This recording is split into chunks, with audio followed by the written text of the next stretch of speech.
Hey everybody, welcome to Lenten Lunch. My name is Mike Bajsec. I am a congregant at the River Franklin Park. Today we're going to take a look at chapter 4, verses 1 through 26 of the Gospel of John. Jesus has an interaction with someone that I think we're all pretty familiar with, the Samaritan woman at the well.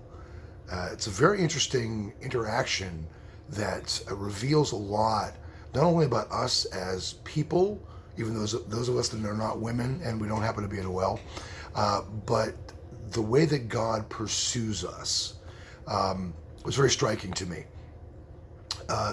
The first part seems very nonchalant. Jesus shows up, he starts talking to her about, hey, can I have a drink? And then he really gets right to the nitty gritty. He begins to question her. Why don't you have your husband come out? And she says, well, I don't have one. He said, no, you've had 5. And the guy you're with now is not your husband. And it almost descends from there,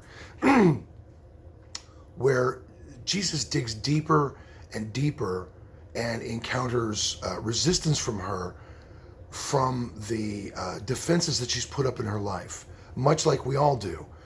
We have things that have happened in our life, or that we've done, or that we feel guilty about, or that people come against us with in our life, and we put up defenses for them.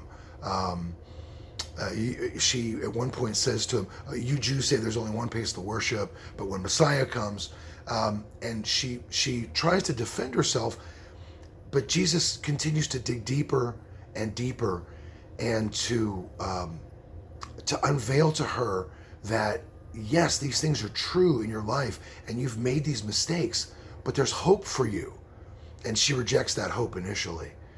But then as he explains further, not only is there hope, but he is that hope. He ultimately says to her, if you knew who was sitting here, who offered you this water to drink, that you'd never thirst again, you would receive it. And she says, knowingly, that one day Messiah will come. And then he reveals to her, I, the one who sits in front of you, am he. And from that point forward, she is renewed. She is reborn. She accepts him as Messiah, and she is thrilled to the bone. She's tickled pink. And she must tell everyone, this is the man who told me everything about me. He knew me. He knows me. And it's okay, because he loves me.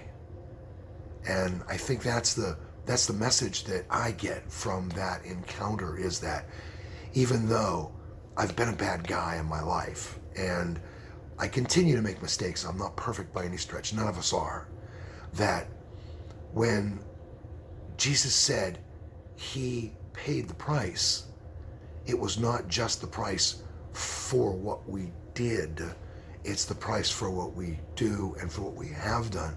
And that grace and that salvation is there every day, right up until the end. And he will never leave us or forsake us. That's amazing.